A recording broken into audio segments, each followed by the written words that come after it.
Oi, gente. Eu tô indo dormir, mas antes de dormir eu queria gravar um vídeo só pra gente conversar um pouquinho, tá? Cara a cara. Sobre o episódio 200 e o que foi falado no episódio 200, nós recebemos algumas críticas dizendo que nós falhamos em apresentar outras perspectivas, principalmente a perspectiva de historiadores que refutam essa versão oficial, né? A versão que foi dada no podcast. E realmente nós falhamos. Eu falhei, então eu tomo responsabilidade. A crítica é bem-vinda e ela é válida. Estamos todos aprendendo, né? Eu só queria trazer alguns pontos para o debate, alguns pontos para essa conversa que, na minha impressão, ficaram um pouco perdidos. A primeira coisa que eu quero falar é que nós não somos pesquisadoras. A gente utiliza a pesquisa dos outros, né?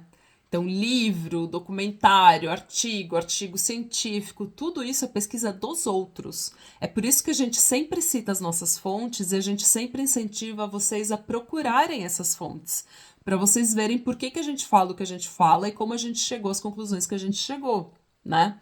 Então, a gente incentiva, vai fazer sua pesquisa, vai nas fontes que a gente usou, vai nas fontes que conflitam com as fontes que a gente usou, forme a sua própria opinião.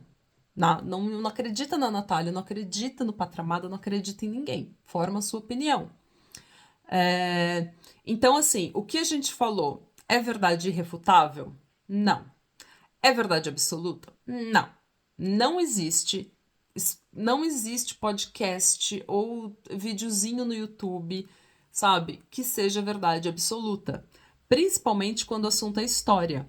Porque a história, ela é vivida e interpretada por diversas pessoas diferentes, com backgrounds diferentes, com perspectivas diferentes. Então, a percepção da realidade muda muito de uma pessoa para outra. E essas pessoas, obviamente, vão usar aquela percepção, aquele fato histórico, para defender os seus próprios interesses, defender uma narrativa. É por isso que história é tão difícil e matemática é fácil, né? Então, tenham isso em mente quando vocês ouvem um podcast ou um vídeo no YouTube ou qualquer coisa, tá? Uma outra coisa que eu queria falar é sobre credibilidade jornalística. Você pode e deve questionar a credibilidade jornalística das fontes que a gente cita ou de qualquer fonte que você vê aí pelo mundo. Porém, você não pode questionar a credibilidade jornalística de alguém ou de uma empresa só quando ela não concorda com você, né? Porque senão você cai no erro aí dos bolsonaristas que quando a Dilma estava tomando um golpe, aplaudiam a Globo, né? E depois que a Globo começou a falar mal do Bolsonaro, ai não, Globo lixo, não pode confiar em nada que sai daquela empresa. Vamos com calma, né? Usem também o bom senso. Você não pode questionar as pessoas e as coisas só quando elas não concordam com você. Assim como você não pode questionar o fato de alguém ser esquerdista ou não e começar a xingar a pessoa de neoliberal simplesmente porque ela não concorda com você em um ou dois pontos, né? Nós somos de esquerda, a gente baseia muito da nossa vida nisso, mas a gente vai discordar de vocês aqui, vocês vão discordar da gente em outras coisas e tá tudo bem, gente. Não precisa vir xingar de neoliberal enrustida, falar que você sempre soube que a gente era liberal enrustida. Não precisa disso, gente. Não precisa. Você não vai ganhar pontos com a professora que você vai trocar por nota no final do semestre, tá? Você não vai ganhar pontos comunistas que você vai trocar por um brinde no final dessa jornada aí, tá? Então, relaxa nesse ponto um pouco. Vale discordar, vale questionar, vale ficar decepcionado, vale tudo, mas assim, gente, não precisa falar que isso, sabe, não é isso que divide a gente. Uma outra coisinha que não divide a gente como esquerdista, tá? E assim, gente, com a questão da falando da questão da Ucrânia. Ai, Natália, mas Stalin não era esse monstro, ele fez muita coisa boa. Sim. O Maduro, por exemplo, também. Ele luta contra o imperialismo norte-americano. Louvável. Fidel fez isso também. O mal mudou a China. A China é um dos países que mais tirou gente da miséria. Gaddafi levou a Líbia a ser um dos países mais ricos da África, né? Então, gente, ninguém é só ruim e ninguém é só bom. O próprio Putin, que a gente fala mal até no episódio, né? Ele equilibra o cenário internacional há anos. E para a Rússia, ele é um governante excelente em muitos aspectos. Então, nunca ninguém vai ser só ruim e só bom, tá? Isso não muda o fato de que nesses governos todos que eu citei, a oposição tenha sido duramente, violentamente reprimida, né? Então é esse o ponto. Você reconhecer que houve violência para atingir esses resultados, né? Você não faz de você mais ou menos esquerdista, gente. Faz de você um ser humano com olhos, com cérebro, com você tá vendo o que tá acontecendo. É só isso. Tá? Reconhecer que esse tipo de coisa acontece não só é ok, como é importante para nós esquerdistas, para a gente melhorar e não fazer esse tipo de coisa, sabe? Não propagar esse tipo de abuso que a gente, na verdade, quer lutar contra. Mas isso também pode ser, tá aí uma questão de opinião, fica para você decidir o que você acha certo, tá? Em relação à Ucrânia em específico, gente, vários países já reconhecem o que aconteceu na Ucrânia como um genocídio causado pelas políticas soviéticas. Vários países, incluindo Irlanda, Canadá, Austrália e Brasil. E você pode argumentar que tudo isso seja uma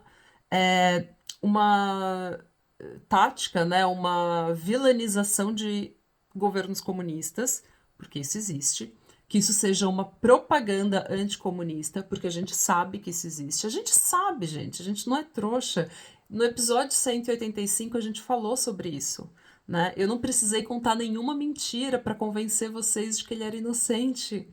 Na verdade, ele era culpado. Eu construí uma narrativa com verdades que eu só apresentei de uma forma que construiu uma narrativa. A gente sabe como o mundo funciona. A gente sabe que existe propaganda, né?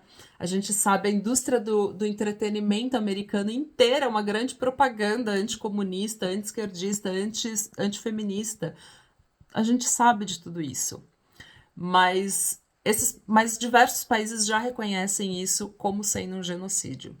Mas o mais importante para mim, e eu tenho autorização para falar pela Renata nesse ponto também, tá? O mais importante é que, segundo o Kiev Independent, 92% da população ucraniana reconhece Holodomor como um genocídio, né? O período de fome como um genocídio. Ai, Natália, mas é claro que a Ucrânia vai reconhecer como um genocídio porque é do interesse da Ucrânia reconhecer como um genocídio. E é do interesse da Rússia reconhecer como um não genocídio, né? Não reconhecer como um genocídio, falar que não foi bem assim, né? Então, de novo, vai da perspectiva que você quer acreditar, que você quer escolher, e tá tudo bem, tá? Ninguém vai xingar você aqui. Mas o que eu quero deixar claro é que qual que é a nossa opinião? Qual que é a nossa lógica? Se 92% da população ucraniana acredita que a fome na Ucrânia foi um genocídio, eu não tenho coragem de chegar na internet com a minha cara lavada em 2024, do meu trono de privilégios, né, dos meus muitos privilégios, como alguém que claramente nunca passou fome, né? Chegar e falar em 2024 que não foi bem assim, né? Que não aconteceu. Gente, sobre o genocídio ucraniano, a gente vai acreditar nos ucranianos, no povo ucraniano.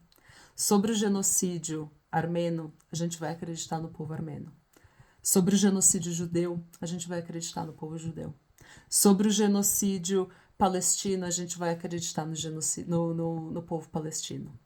sobre o genocídio dos indígenas, que ainda acontece no Brasil e no mundo, a gente vai acreditar nos indígenas. Essa é a posição oficial do podcast.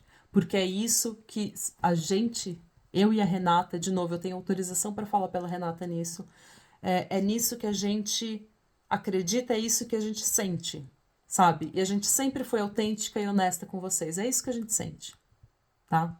Então é isso que a gente vai fazer, porque é isso que a gente acha que é certo, tá bom?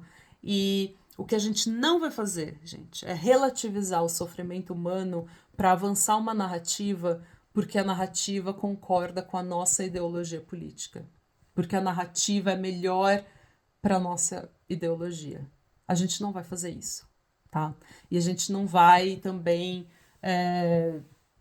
a gente não vai xingar ninguém que discorde da gente, a gente não vai perseguir ninguém, a gente não vai bloquear, a gente não vai deletar comentário.